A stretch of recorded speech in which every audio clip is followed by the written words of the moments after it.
This is a day the Lord has made. Let us rejoice and be glad in it. As always, it is a pleasure to see everybody here this morning. Try to get everything straightened out here. Put my glasses on. I am going to wait on my lesson to show up. I'm going to do something a little bit different. I was trying to think of something to do these next 2 weeks because I'm off on the fifth Sunday, so I was just trying to come up with a lesson to do. And I've got a bunch of boxes at home that I have been going through, and old church boxes and things from when I was at Kashmir. And there was a story that I have thought about since I read it that's always been in the back of my mind. And I came upon the magazine that it came out of. It's a Popular Mechanics magazine, and we'll get into that into a minute. And so I decided to go ahead and do the lesson on this article in the Popular Mechanics, and I've got two of them. They actually came out with two different ones. The one we're going to look at is December 96, and this one is December 01. And I thought, well, I'll do one magazine this week, one magazine next week, and then be off the last Sunday. But as I dove into this, I decided that it's going to be a lot longer. And so probably now 4 weeks. We'll do two to go through the first book and two after in December to cover the second book. But we'll see. My lessons are usually fluid, dynamic, depending on how they go, so they can expand. But Popular Mechanics, for those of you who might not know, is a magazine of popular science and technology featuring automotive, home, outdoor, electronics, science, do-it-yourself projects, and technology. Military topics, aviation and transportation of all types, space, tools, and gadgets are commonly featured. I think my mother got me one of these back when I was a teenager, and I loved it. And I read it from cover to cover. And I ended up getting a subscription, and I kept that subscription even after we got married, and I kept every single magazine. When we moved, I found a box that these would fit in, and I'd box them up and I'd carry them around. Finally, I got rid of them, rid of the subscription and all.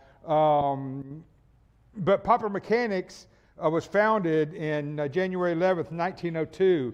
It was a weekly distribution in Chicago. The concept of the magazine was that it would explain the way the world works. And as you can see some of that on these pictures here.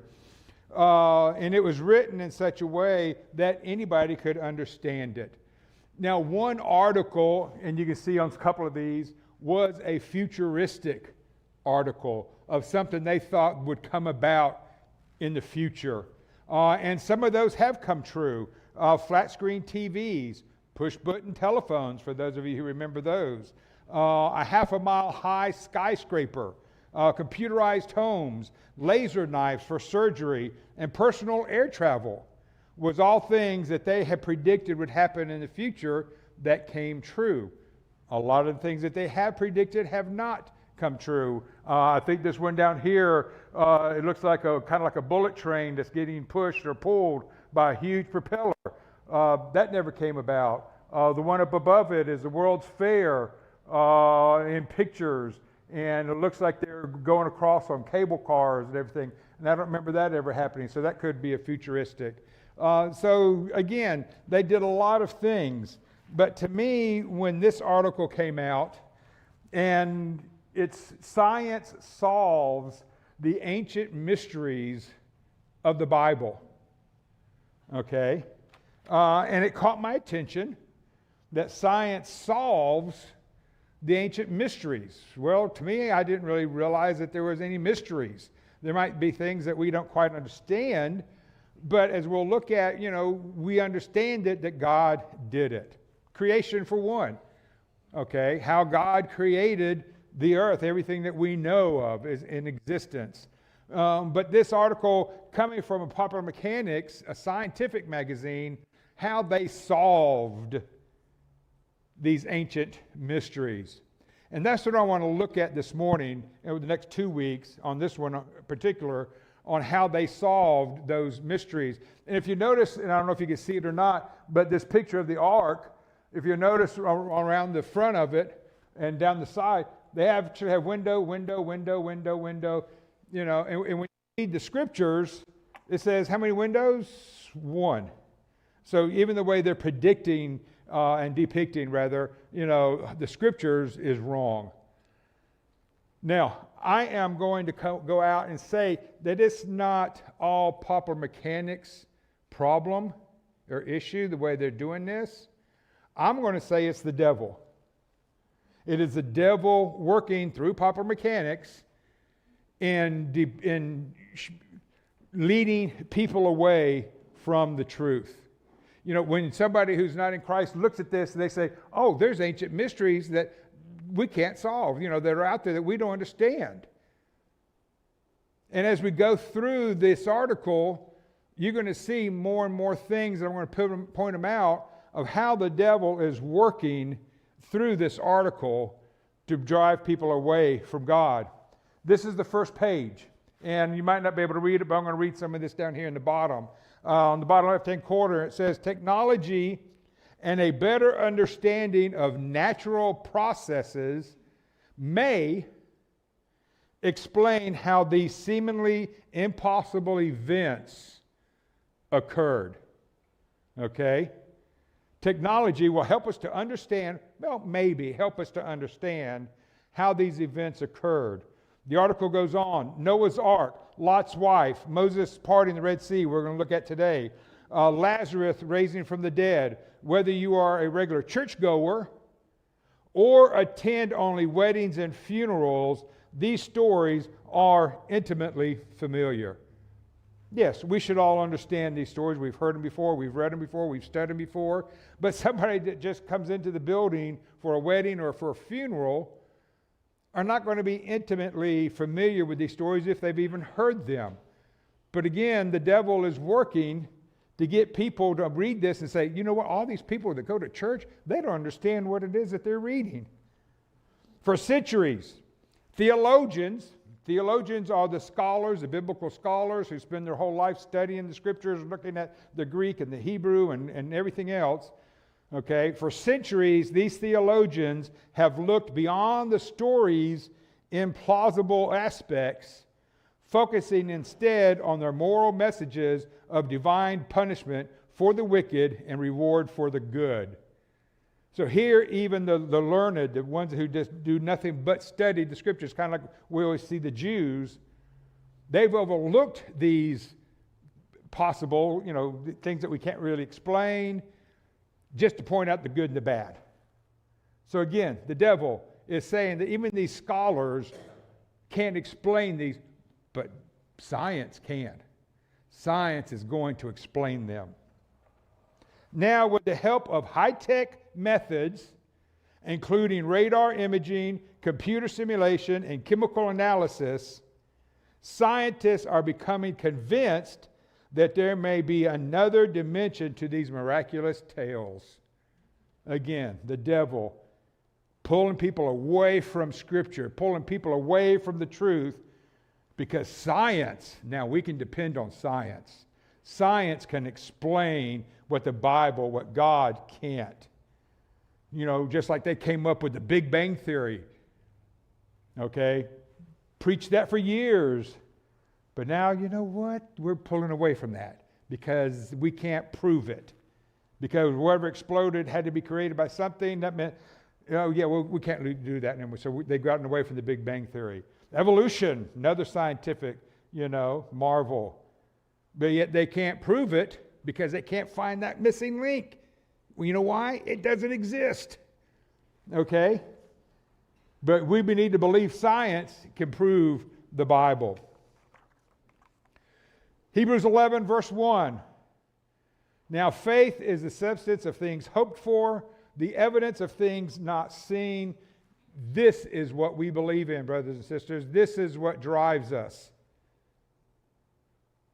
We might not quite understand how Noah built the ark and how he's, rescued the whole world, how the rains and the earth gave up enough water to flood all the way up above Mount Everest. But we believe it. As Christians, we have to believe it. We don't have to see the scientific proof. Whereas if you do go in, and I've got a book that I bought down in Boise, it's called Flooded, and it goes through and explains how it happened. When you go through and you dig through the fossils, you dig down deep enough, the earth, through science, explains the flood, that it existed. But when you look at the scientific explanations, they go back to carbon dating, which is proven wrong, and all these other scientific facts to disprove it. But yet, if you look at the actual facts, it disproves the science. 2 Timothy 3:16, all, not some, but all Scripture is breathed out by God. Remember this. We're going to talk about this later. And it is profitable for teaching, for reproof, for correction, and training in righteousness.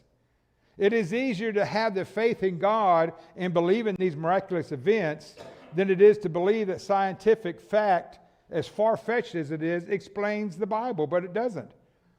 And Wednesday night we looked through a book, not really covered it, but we talked about it, that I listened to, and it is, I don't have enough faith to be an atheist. Okay? Because you got to have a lot of faith to believe the things that the atheists believe, that science tries to push on us, because it is not true. So let's get to the article, and I know you're not going to be able to read this, so I'm going to explain it. We are going to cover Noah's Ark very briefly because it doesn't go into it in depth. Lot's wife and Moses parting the Red Sea. Now, as far as Noah is concerned, two scientists went out. According to the scriptures, the ark landed on Mount Ararat, which is supposedly in Turkey, present-day Turkey. Well, these two scientists go out there with what is called ground-penetrating radar. Radar in the air picks up things in the air and shows you where they're located. Well, the same thing is true with the ground penetrating. It is on a sled, and they pull or push it around the ground. It penetrates the ground and shows you objects underground and size of it and everything else. Well, they use this ground penetrating radar to find the ark 20 miles away. Okay? So there is no really scientific evidence as far as the ark, except for they found this with the ground penetrating radar. And you probably won't see it, but down here in this bottom left, they've marked it off, and it meets the dimensions of the ark. So it didn't land on Mount Ararat. It mounted 20 miles away.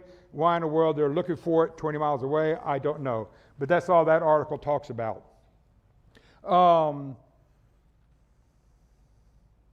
So let's continue on.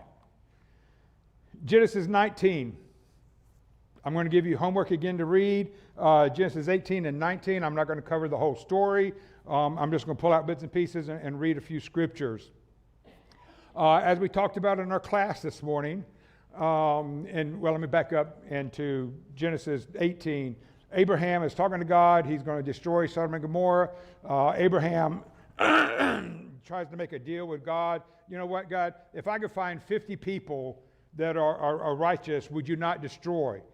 And God says, okay, fine. Well, I tell you what, God, and he goes all the way down to 10 people.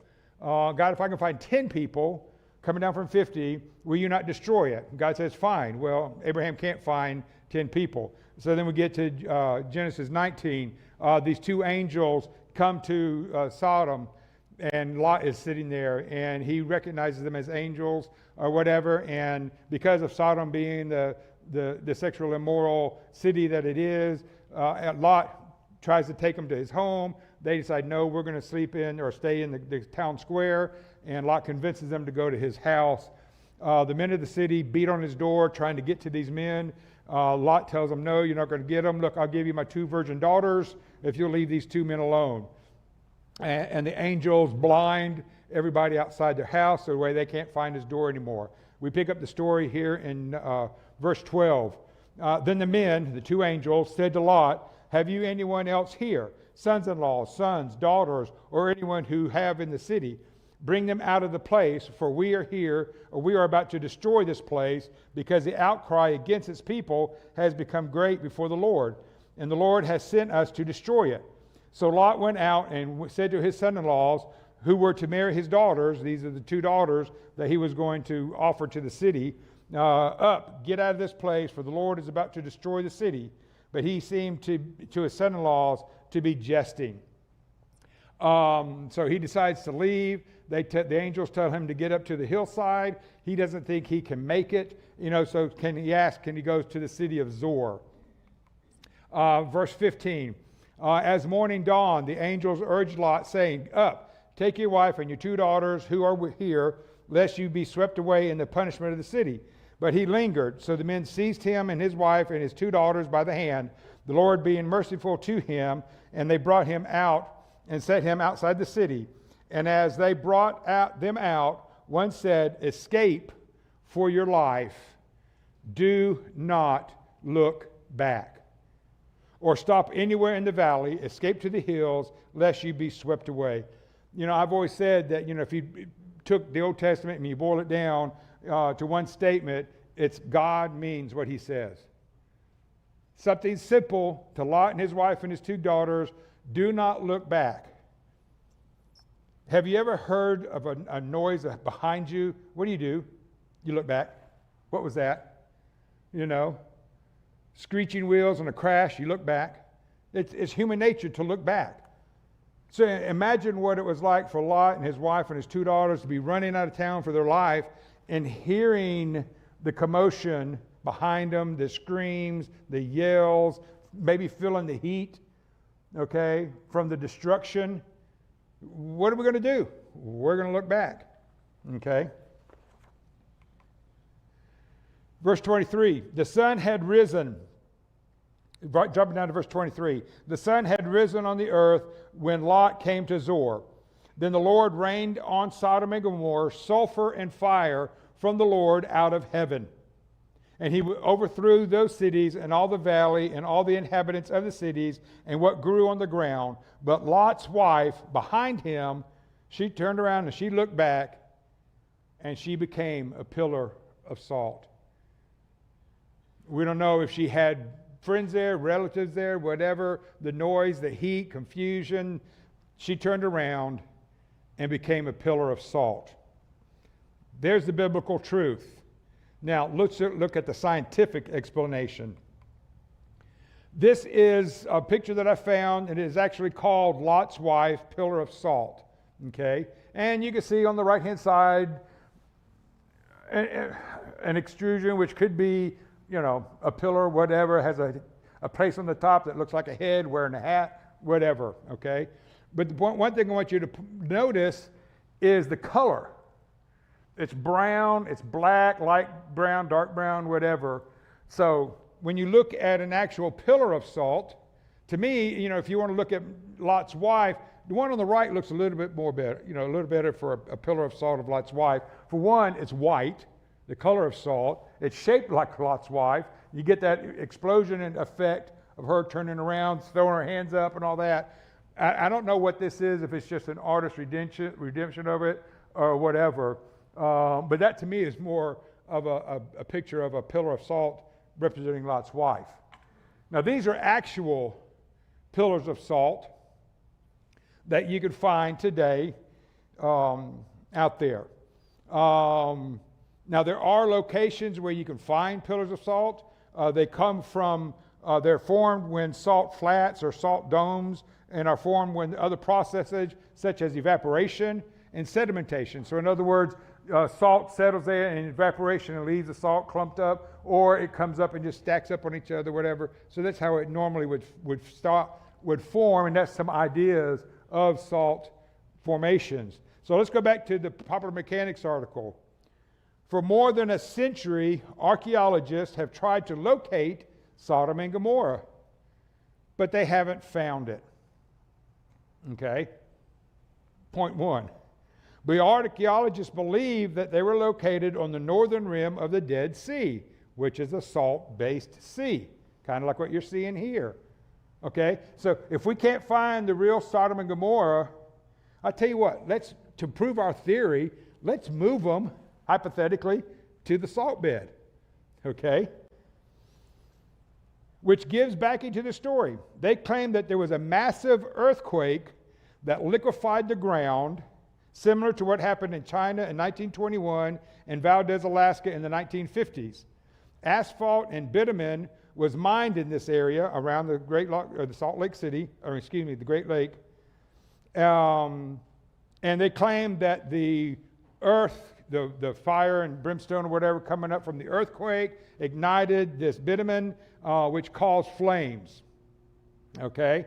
That would make an explosion and appear at a distance, at a glance, that the two cities were swallowed up by the fire and brimstone coming down from heaven, when actually it was coming up from this earthquake.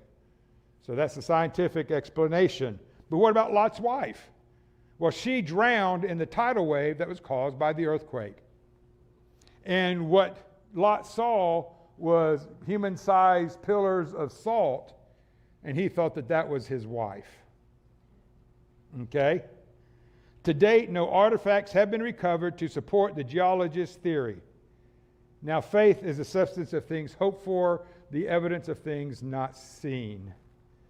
So, are we going to believe God's theory or God's story that actually happened, that the fire and brimstone came down from heaven, Lot's wife turned around and became a pillar of salt? Or are we going to believe science and that Sodom and Gomorrah were located at the north end of the Dead Sea? There was an earthquake, it all became liquid, and fire came up, and that she drowned from the tidal wave, and this was Lot's wife. Okay? See why it takes more faith to be an atheist than it does to be a Christian, because to me, it's far-fetched, and again, that's how the devil works. The devil works at confounding us and giving us false stories that's easier to believe than the truth. The next one, we've got to get moving here, is Moses crossing the Red Sea. This is a map. You might have it in the back of your book, in your Bibles or whatever. They left from Egypt up here, came across, possibly, we don't know the exact path that they took. This is just a hypothesis of the way they went. Came around the wilderness of the Red Sea and came down and crossed down here. Now, as you can see, the Red Sea during this time was included. The Gulf of Suez and the Gulf of Aqaba was all the Red Sea during the time of Moses. And they've divided it up now. And you might say, well, why in the world would they cross the Red Sea down here instead of just coming around this way? Well, we're going to find out in the story why. Okay? Let's go on. Exodus 14. Again, read Exodus 13 and 14 to get the whole story. We're just going to pick up parts of it. Verse 5. When the king of Egypt was told that the people had fled, the mind of Pharaoh and his servants was changed toward the people, the Israelites, and they said, What is this that we have done, that we have let Israel go from serving us? So he made ready his chariot and took his army with him, and took 600 chosen chariots and all the other chariots of Egypt with officers over all of them. Verse 8, and the Lord hardened the heart of Pharaoh, king of Egypt. And he pursued the people of Israel while the people of Israel were going out defiantly. The Egyptians pursued them, all of Pharaoh's horses and chariots, and his horsemen and his army, and overtook them and camped at the sea. So Pharaoh has rounded up all of his horses, all of his chariots, all of his horsemen, all of his army to chase after the Israelites. And remember, the Israelites, they predict, kind of idealistic, claim that there maybe were 1 million Israelites. Okay? We don't know, but we're just going to go with that guesstimate today. So he's rounded up his whole army. He's chased them all the way down here to where they encamped at the Red Sea. Verse 15. The Israelites showed their true unbelieving hearts right out of the gate. They started complaining to Moses about taking them out of Egypt, that they would have been better off staying there to where they had everything. Okay, so in verse 15, the Lord says to Moses, why do you cry to me? The Israelites complaining. Tell the people of Israel to go forward. Lift up your staff and stretch out your hand over the sea and divide it, that the people of Israel may go through the sea on dry land. And I will harden the hearts of the Egyptians so that they shall go in after them. Okay? So there's the reasoning that God sent them down this direction to the Red Sea instead of coming around the end of it. And the Egyptians shall know that I am the Lord, that when I have gotten glory over Pharaoh, his chariots, and his horsemen. God is doing this for a purpose, to show that he is Lord. Going to Exodus 13, and the Lord went before them by day in a pillar of cloud, and to lead them along the way, and at night in a pillar of fire to give them light, that they might travel by day and by night. Now, this isn't just a cloud and a pillar of fire, but is actually an angel. Going down to Exodus 14, verse 19. Then the angel of God, who was going before the host of Israel in this cloud, moved and went behind them, and the pillar of cloud moved from before them and stood behind them. So here it is, this pillar of cloud that they have been following since they left Egypt. They've been following. This is the angel of the Lord, and this pillar of cloud has led them to this point at the Red Sea, where once they get there, he doesn't need to lead them. This angel goes to the back of Israel, between them, because we just read that Pharaoh and his army has caught up to them. So there's nothing stopping them except for this angel, which is now, because we're going to see it's at night, turns into a pillar of fire and separates the Egyptians from the Israelites. Verse 20, coming between the host of Egypt and the host of Israel, and there was the cloud and the darkness. Okay, we've turned dark, and it lit up the night without one coming near the other all night. Okay, so the angel of the Lord took the cloud that had led them, has gone between them, turned to fire, and is now separating the two. Let's go back to our picture. So we're down here around this area, hope possibly, and I'm going to give you some indications here to show this. Now, when you think about this crossing, have you ever just thought in your mind what it was like? How wide this area is? How deep this area is? I thought about it. I looked it up. I went to Google Earth. I pulled out their little measuring indicator. That area, and again, this is if this was here, which pretty much is the same distance all the way across, from this point to this point, or straight across, is 10.5 miles. Let that sink in. I pulled up Google Earth here and marked the church and went out 10.5 miles south. If you went down Highway 2, hit 395, took it all the way, and if it was completed all the way to Interstate 90, that is 10.4 miles. So we're just going to call it 10.5 miles. So this stretch of the Red Sea that the Israelites are going to cross is 10.5 miles. In other words, from here to the interstate. Wow. Never thought about that. Well, how deep is it? Glad you asked. I found this, I looked up the depth of the Sea of Aqaba, and just so happened I found this map. And if you look over here, red is the shallowest at 0, and it comes all the way up orange, yellow, light green, dark dark blue, black. As your deepest.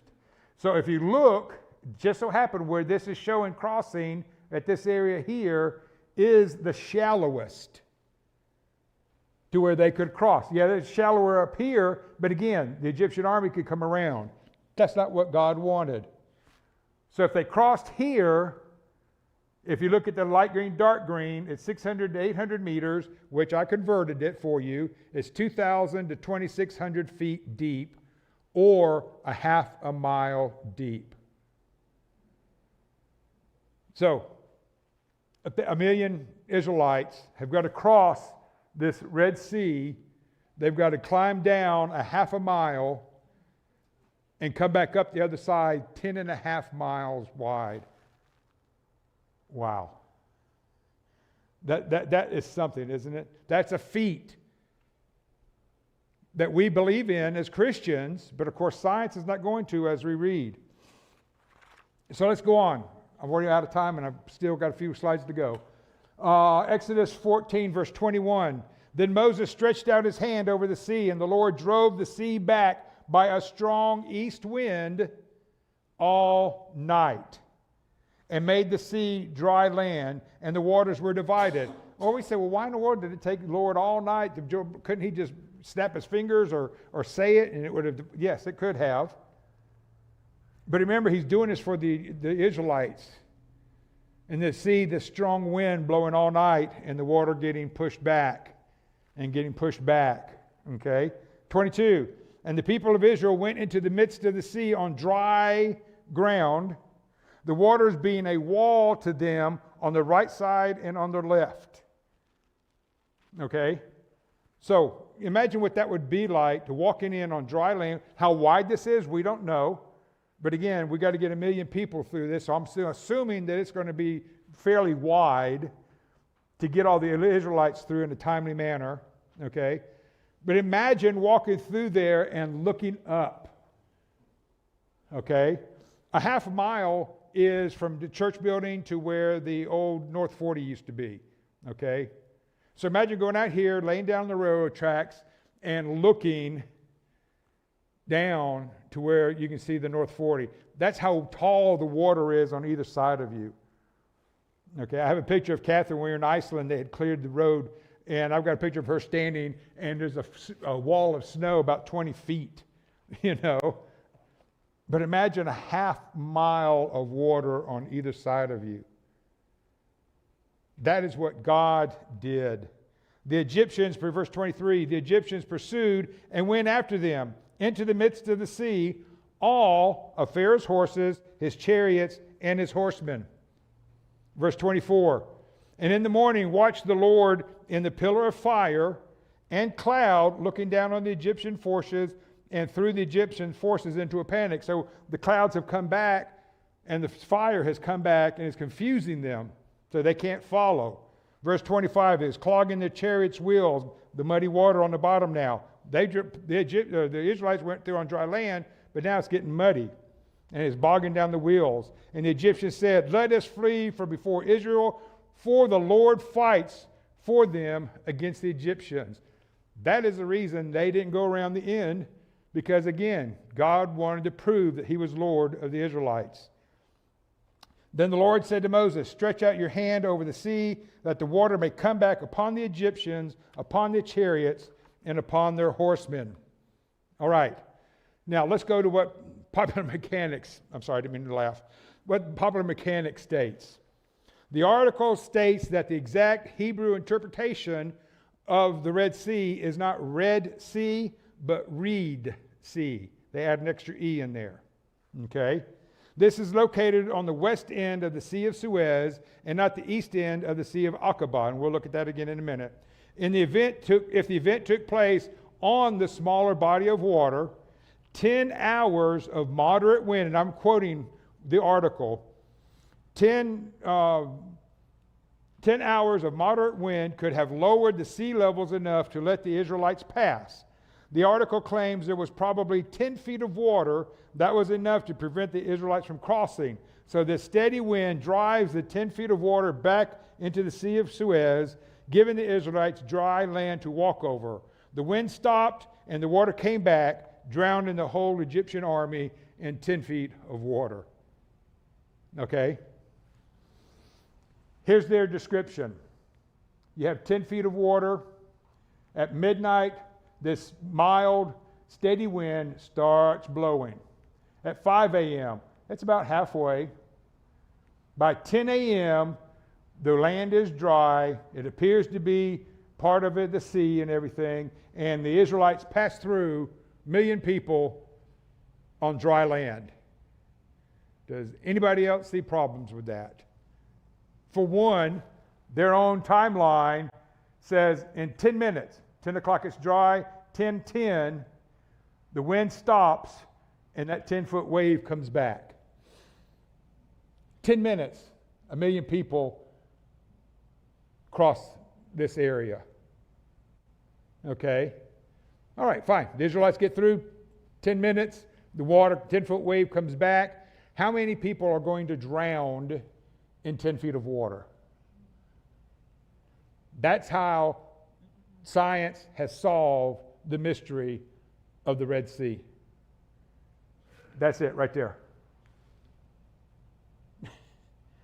Again, I don't have enough faith to be an atheist. I don't see that happening. And of course, the picture that they have shows Moses standing up there dividing the Red Sea. But yet this is their explanation. Going on, back to our pictures. This is the map that we showed, and they were talking about this area up here is where this, I'm going to call it a marsh, this grassland exists. I went and pulled up an actual Google map of that area. I don't know what date line this is, but you see, it's mostly desert. What greenery there is, as you can see here, and we're familiar with these green circles, is where they're pumping water up to make it green. Okay? And you have a little bit of greenery around this river and this lake, but there's no marshland and no place where there could be a marshland. And again, let's say there was a marshland and the Israelites are all stranded here. What do you think the Egyptian army is going to do? Half here, half over here. You know, there's no way of stopping the Israelites. There's no reason why to get, okay, well, fine, the water comes back. Let's go around and capture them on the other side. And again, they went for the whole day or however long. You know, there's no way of stopping them. The scientific explanation does not explain it in my mind. To me, it is debunked. It is false. And again, is the devil trying to use science to get people to not believe in the stories of the Bible? I feel like he is grasping at straws to build a boat out of lies for people to believe in and not believe in the true biblical stories. Are they far-fetched? Yes. But that is where faith builds or supports the scriptural truth. We as Christians must believe in the complete story of the Bible as being inspired by God, not by man interpreting it. We must believe beyond the unbelievable. We must believe 100% that 100% of everything written in the Bible is 100% true. We must believe as Christians no matter what man or the devil tries to tell us otherwise. Next week, we're going to look at the next 2 pages. Lazarus is risen from the dead, the plague of locusts, the Star of Bethlehem, the Shroud of Turin. You may or may not have heard that. I'm just going to touch on that very briefly because it's not a scriptural term. It is supposedly the blanket or the shroud that Jesus was wrapped in.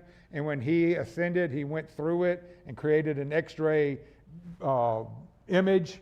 We'll just briefly talk about that. And yes, Bob, we're all going to talk about the burning bush next week.